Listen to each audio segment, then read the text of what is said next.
A lot different than most people get the hustle and bustle of the NFL life. Yeah, man, there's no traffic. There's no traffic going to work or back home. Man, I've been born and raised here, so going home, get peace and quiet, some relaxation from those civilization and stuff like that, and then see family and friends.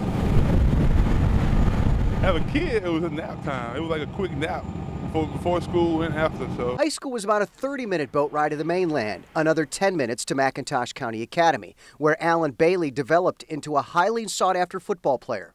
You know, I went to UGA, went to Alabama, went to Auburn, went to Florida, went to Florida State. So How'd you choose Miami?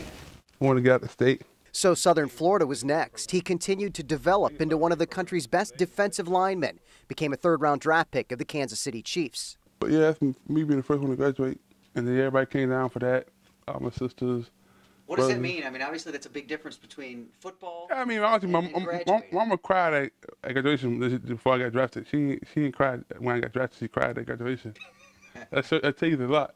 With a degree in hand, Bailey headed for Kansas City, now heading into his 5th year with the Chiefs, knowing he's made it. I'm getting to my second contract because people rarely, like nowadays, you say people rarely make it to the second contract. Give you a hug, goodbye.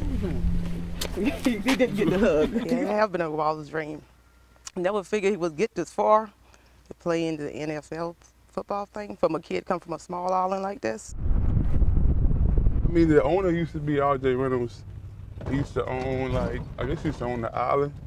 He used to do a bunch of tobacco and sugarcane crops, and the state took over. Alan Bailey's at ease in the off-season, a tour guide, if you will, this perfect January day. I mean, you go north and south. That's south, you go north, that's going west, that's going east, so can't get too long.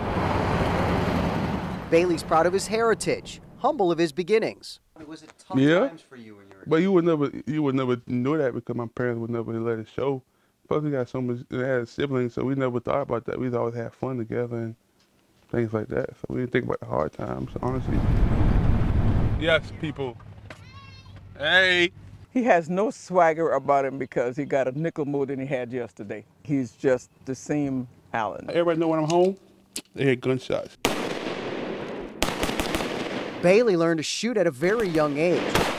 At the time, it was to put food on the table. Now it's his way to get back into his comfort zone. You think you are what you are, who you are today by, being surrounded because of this? Because of this. Because of where I'm from, because of this upbringing, because of the close-knit family and community. When you got hurt? A community of less than 50. But they do that more so up the beach. Like, you can walk the whole beach, actually.